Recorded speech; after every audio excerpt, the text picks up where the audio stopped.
नमस्कार दोस्तों, जैसा कि मालूम है हमारे विद्यालय Anamika senior secondary public school ने आपकी सुविधा के लिए जो ये लॉकडाउन चला हुआ है या कोरोना नाम की जो महामारी विश्व में फैली हुई है, उसके कारण विद्यालय ने आपकी सुविधा के लिए ऑनलाइन क्लासेस की व्यवस्था की है।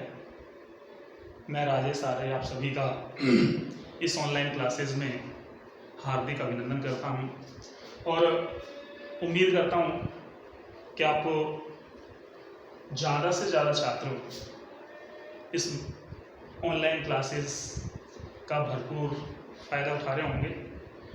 और एक बात और कहूँगा मैं आपसे कि आप इस वीडियो को सब्सक्राइब करना या लाइक करना ना भूलें। मैंने इससे पहले 3 वीडियोस अपलोड की हैं। ये मेरी ऑनलाइन क्लास की 4थी वीडियो है और इससे पहले मैं आपकी बुक का फर्स्ट लेसन मानव भूगोल प्रकृति व विषय क्षेत्र, ये टॉपिक हमारा चल रहा है। इसमें आज जो हमारा टॉपिक चलेगा वो है मानव भूगोल का विषय क्षेत्र। तो मानव भूगोल के विषय क्षेत्र में आपको बता देना चाह रहा हूँ कि मानव भूगोल में इसको आगे 4 भागों में विभाजित किया गया है और 4 भागों में पहला है इसमें जनसंख्या, दूसरा है इसमें वहाँ के प्राकृतिक संसाधन, यानी किसी भी क्षेत्र की इसमें बात की गई है, किसी भी प्रदेश की, किसी भी देश की इसमें बात की गई है, वहाँ पे कितनी जनसंख्या निवास करती है, उस जनसंख्या के उपयोग के लिए वहाँ पर कितने प्राकृतिक संसाधन उपलब्ध हैं और वहाँ के सांस्कृतिक भूदृश्य और वहाँ की जीवन की मान्यताएं, यानी सांस्कृतिक भूदृश्य कैसे हैं, लोगों का जीवन जीने का तरीका कैसा ढंग है उनका, और वहाँ के लोगों के बीच में आपस में एक दूसरे के बीच में पारस्परिक संबंध कैसे हैं। तो इस मानव भूगोल में सबसे अधिक जो इसमें ध्यान दिया गया है वो इसी चीज़ के ऊपर ध्यान दिया गया है। जैसे मान लीजिए मैंने आपको बताया इसमें जनसंख्या, दूसरा है वहाँ के प्राकृतिक संसाधन, तीसरा सांस्कृतिक भूदृश्य व जीवन की मान्यताएं, और नंबर 4 है पारस्परिक संबंधों का अध्ययन। इसके बाद इसमें मानव भूगोल को हंटिंगटन के द्वारा, यानी एक भूगोलवेत्ता हुए हैं हंटिंगटन, उन्होंने मानव भूगोल को 2 वर्गों में रखा है। और जैसा कि आपको मैंने अपनी पहली वीडियो में बताया था, भौतिक भूगोल और मानव भूगोल, इन्होंने उसको भौतिक दशाएं और मानवीय दशाओं के अंतर्गत परिवर्तित किया है। इसके बाद मानव भूगोल के विषय क्षेत्रों इसमें आते हैं। मानव भूगोल के विषय क्षेत्रों को इसमें 6 वर्गों में डिवाइड किया है। पहला है इसमें मानव भूगोल के विषय क्षेत्रों में जनसंख्या, यानी इसमें हम किन किन चीज़ों का अध्ययन करते हैं। मानव भूगोल के विषय क्षेत्रों में हम किन किन बिंदुओं का अध्ययन करते हैं। पहला है इसमें जनसंख्या, और जनसंख्या के अंतर्गत इसमें है जैसे जनसंख्या का किसी भी क्षेत्र में, मैंने आपको बताया कि किसी भी देश में, किसी भी प्रदेश में, किसी क्षेत्र में वहाँ पर जनसंख्या कितनी निवास करती है, कैसे निवास करती है, उसका जनसंख्या का वितरण कैसा है, प्रवास मतलब आना या जाना, अधिवास निवास लोगों का रहना, यानी मानव बस्तियाँ आदि आदि का अध्ययन इस जनसंख्या वाले बिंदु के अंतर्गत किया जाता है। और दूसरा इसमें है प्रदेश के प्राकृतिक संसाधन, यानी उस क्षेत्र में प्राकृतिक संसाधन कैसे, जैसे भूमि, वन, जल, खनिज आदि आदि के बारे में अध्ययन किया जाता है। और तीसरा पॉइंट इसमें आता है सांस्कृतिक वातावरण। सांस्कृतिक वातावरण में जीवन को जीने के साधन, कौन कौन से आजीविका के साधन हैं, परिवहन के साधन वहाँ पर कौन कौन से उपलब्ध हैं, भवन निर्माण सामग्री कैसी है, भवन कच्चे हैं या पक्के हैं, आदि आदि के बारे में इसमें अध्ययन किया जाता है। इसके बाद आता है कालिक अनुक्रम, नंबर 4 कालिक अनुक्रम। कालिक अनुक्रम के अंतर्गत इसमें यानी समय के साथ भौगोलिक संबंधों में परिवर्तन, यानी पहले और आज अगर हम दोनों का तुलनात्मक अध्ययन करें तो पहले मानव का जीवन जीने का जो तरीका था कुछ और तरह का था, आज के मानव का जीवन जीने का तरीका कुछ और तरीका हो गया। तो इस तरह से इसमें मानव भूगोल के विषय क्षेत्र के अंतर्गत जो मैं इसमें 6 भागों में इसको परिवर्तित किया है, 4 भाग इसमें मैंने आपको बताए हैं। तो इसमें पांचवें भाग के अंतर्गत इसमें दिया गया है, 5वें भाग में इसमें आपको दिया है नियोजन व प्रादेशिक संगठन। नंबर 5 है नियोजन व प्रादेशिक संगठन। तो नियोजन और प्रादेशिक संगठन में इसमें मतलब भूगोलवेत्ताओं के द्वारा अगर देखा जाए तो भूगोलवेत्ता केवल इतना सा ही इसमें अध्ययन नहीं करते कि मानवीय दशाएं किस क्षेत्र में किस प्रकार से वितरित हैं। इसमें मतलब एक संपूर्ण रूप से मानव के बारे में इसमें अध्ययन किया जाता है और मुख्य रूप से मनुष्य ने अपनी पृथ्वी पर अपनी छाप कैसे छोड़ी है, मनुष्य इस पृथ्वी के ऊपर कैसे रह रहा है, मनुष्य ने इस पृथ्वी को अपने अनुसार कैसे परिवर्तित किया है। और नंबर 6 के अंतर्गत इसमें आता है, नंबर 6 इसमें पॉइंट है आपका अन्य प्रदेशों से संबंध। नंबर 6 है अन्य प्रदेशों से संबंध, यानी मानव के अन्य प्रदेशों के साथ संबंध कैसे हैं, मानव अन्य प्रदेशों के साथ कैसे संबंध बनाकर रह रहा है। तो इसके बाद इसमें ये 6 भागों में इसमें डिवाइड किया गया है। अगला पॉइंट इसमें आता है मानव भूगोल का विकास। मानव भूगोल का विकास कैसे हुआ, मानव भूगोल के विकास के अंतर्गत इसमें समय के साथ मानव भूगोल में कैसा परिवर्तन आया है। तो मानव भूगोल के विकास के अंतर्गत इसमें इसको कालों में विभाजित किया है। मानव भूगोल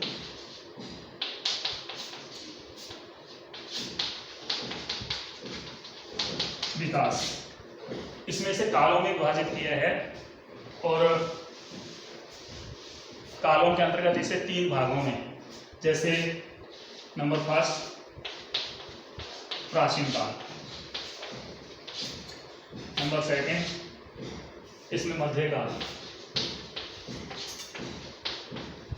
और नंबर 3 है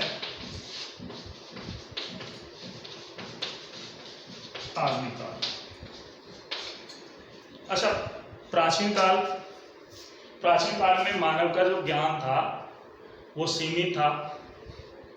मानव एक दूसरे के बारे में जानता नहीं था, कहीं पर मानव का आना जाना नहीं था, परिवहन के किसी प्रकार के साधन नहीं थे।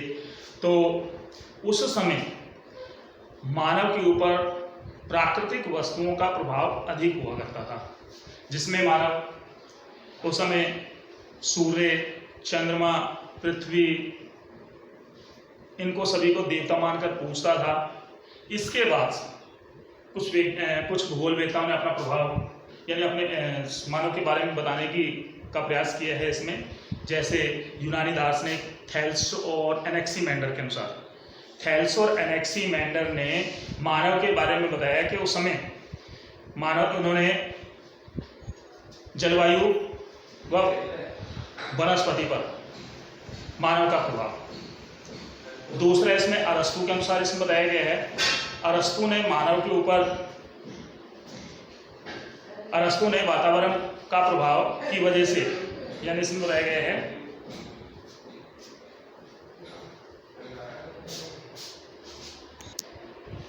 तो इसमें आपको प्राचीन काल के अंतर्गत बता रहा था। प्राचीन काल में यूनानी वैज्ञानिक थेल्स और एनेक्सीमेंडर के अनुसार, थेल्स और एनेक्सीमेंडर ने जलवायु, वनस्पति व मानव समाजों का वर्णन, यानी ये प्राचीन काल के समय की बात है। उसके बाद अरस्तु ने क्या बताया, वातावरण के प्रभाव के कारण ठंडे प्रदेशों के मानव बहादुर, यानी वातावरण का मानव के ऊपर इतना प्रभाव पड़ता है कि ठंडे प्रदेशों के मानव बहादुर होते हैं लेकिन चिंतन में कमजोर होते हैं, ये अरस्तु के अनुसार बताया गया है। इसके अलावा हेरोडोटस ने घुमक्कड़ और कृषक जातियों के जीवन पर वातावरण का प्रभाव बताया। तो इसके बाद अगला काल आया। अगले काल में इसमें मध्यकाल के अंतर्गत इसमें मानव का थोड़ा सा विकास हुआ और विकास के कारण मानव ने नौ संचालन संबंधी कुशलताओं का अध्ययन कर लिया और उपनिवेशवाद, यानी उस समय यूरोप के लोग हैं जो अन्य देशों की ओर अपना प्रभाव स्थापित करने के लिए, यानी मुख्य उद्देश्य उनका कहीं भी जाकर शासन करने का नहीं था, सिर्फ यूरोपीय लोगों का, अगर आप ज्योग्राफी के अंतर्गत आप पढ़ें इसमें, तो यूरोपीय लोगों का अन्य देशों की ओर जो आकर्षण बढ़ा उसके पीछे सीधा सा कारण था कि सबसे पहले यूरोप में औद्योगिक क्रांति प्रारंभ हुई और यूरोप में औद्योगिक क्रांति के प्रारंभ होने के कारण यूरोपीय लोगों ने अपने संसाधनों को बचाए रखने के लिए, यानी हमारे संसाधन तो बचे रहें और हम इन उद्योगों को चलाने के लिए अन्य देशों से उन संसाधनों को लाएं और अपने उद्योगों को चलाएं। तो उन लोगों का, यूरोपीय लोगों का अन्य देशों की ओर आकर्षण बढ़ा। तो ये मध्यकाल के अंतर्गत हुआ। जैसे हमारे भारत में भी अंग्रेजों का शासन हुआ, अंग्रेज हमारे भारत में भी आए थे और यहाँ पर भी उन्होंने क्या किया, आप सभी इतिहास के अंतर्गत पढ़ चुके हैं कि हमारे भारत में अंग्रेजों ने सबसे अधिक शोषण, यानी हमारे यहाँ के उद्योग धंधे उन्होंने नष्ट कर दिए। अंग्रेजों के कारण हमारे यहाँ की कृषि प्रभावित हुई, गरीबी, अशिक्षा, बेरोजगारी आदि समस्याएं यहाँ पर उत्पन्न हुई थी। तो ये काल था आपका मध्यकाल का। इसके बाद आपका आता है लास्ट इसमें आधुनिक काल। आधुनिक काल में मानव भूगोल का इतना विकास हो गया कि बहुत सारे भूगोलवेत्ता इस समय उभर कर सामने आए, जिसमें जर्मन भूगोलवेत्ताओं में हेम्बोल्ड है, रीटर, फ्रोबेल, इसके अलावा पैसेल के अलावा इसमें रिस्थोफेन, रेडजेल आदि भूगोलवेत्ता जर्मन के थे, जिन्होंने मानव भूगोल के ऊपर काफ़ी कुछ लिखा। इसके बाद फ्रांस में मानव भूगोल का सबसे अधिक विकास हुआ और फ्रांस के जो भूगोलवेत्ता थे उसमें रेडजेल, विडाल डी ला ब्लास, डोम्स, डी मार्टिन, इसके अलावा डिमांजिया, फेब्रे आदि भूगोलवेत्ता आपके फ्रांस से हुए। और जैसे जैसे आधुनिक काल में समय आगे बढ़ता गया, 1930 ईस्वी में 1930 में मानव भूगोल का और विभाजन हुआ और मानव भूगोल के विभाजन के अंतर्गत इसमें 1930 में मानव भूगोल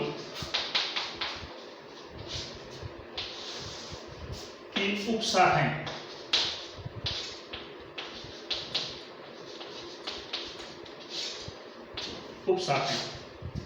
यानी मानव भूगोल को उपशाखाओं में विभाजित कर दिया, जिसमें सबसे पहला नंबर फर्स्ट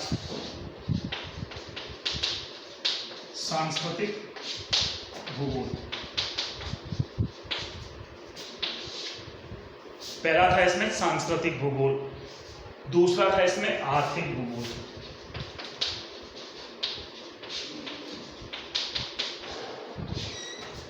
तीसरा था इसमें सामाजिक भूगोल,